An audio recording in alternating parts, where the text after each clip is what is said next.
जय श्रीराम प्रदीप कुमार। प्रदीप कुमार छा थियो तई सफ़ा कम करण थी विया? अदा यार छा थियो आहे मूंखे ख़बर ई कोन्हे। 10-15 ॾींहं थिया आहिनि बीमार थी वियो आहियां। काफ़ी डॉक्टरनि खे ॾेखारियो थी पोइ बि फ़ाइदो न थियो अथई या कंहिं वॾनि जी छिक त न अथई? हाँ यार मम्मी भी चवंदी आहे त तोखे माता साहिब जी छिक आहे। जय श्रीराम। जय श्रीराम। मां खोड़ बारिश पाते तुम्हारा मन खानपुर माता ते मथो टेके आ। माता मेहरबान आ, मेहर करे वेंदी। उथी दिल पर उथी। शाबाश। उथी बा। सिद्धो थी हिम्मत मत। छो घबराई तो यार? यार मम्मी के मुंह पैर पो। हां पैर पैर। ये बढ़िया। अच्छा। छो घबराई तो यार असा तो गड हूं।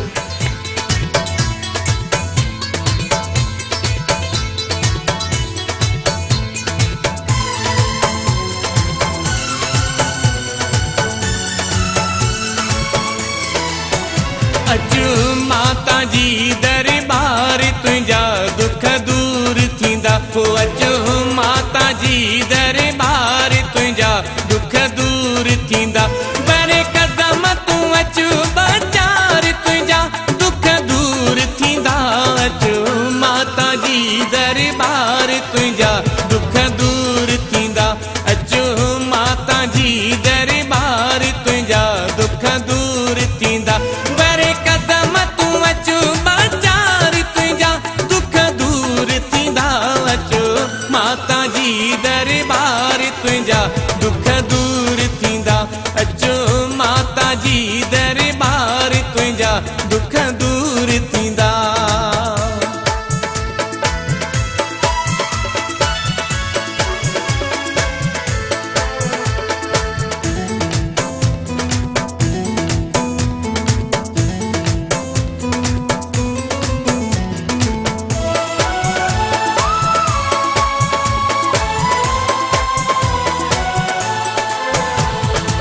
मोह बचन मां की नवा कढंदी हरदम नेणनि अॻियां रखंदी।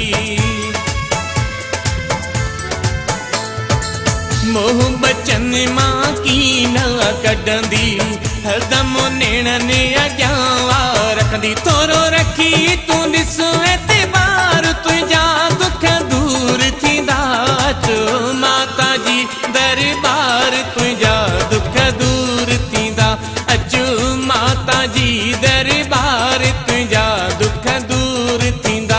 बरे कदम तूं अचु बाज़ार तुंहिंजा दुख दूर थींदा। अचु माता जी दरबार तुंहिंजा दुख दूर थींदा।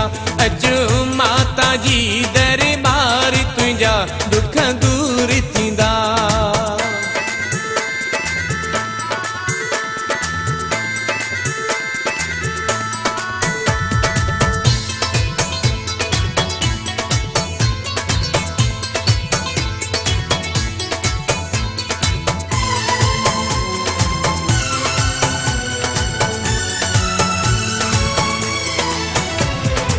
माता हिंदोरन में थी झुलाए ज्ञान ॾेई ॿियो नाम जपाए। माता हिंदोरन में थी झुलाए ज्ञान ॾेई ॿियो नाम जपाए। लहे पल पल में थी सारा तुंहिंजा दुख दूर थींदा। अचो माता जी दरबार तुंहिंजा दुख दूर थींदा। अचो माता जी दरबार तुंहिंजा दुख दूर थींदा। बरे कदम तूं अचु बाज़ार तुंहिंजा दुख दूर थींदा। अचो माता जी दरबार तुंहिंजा दुख दूर थींदा। अचो माता जी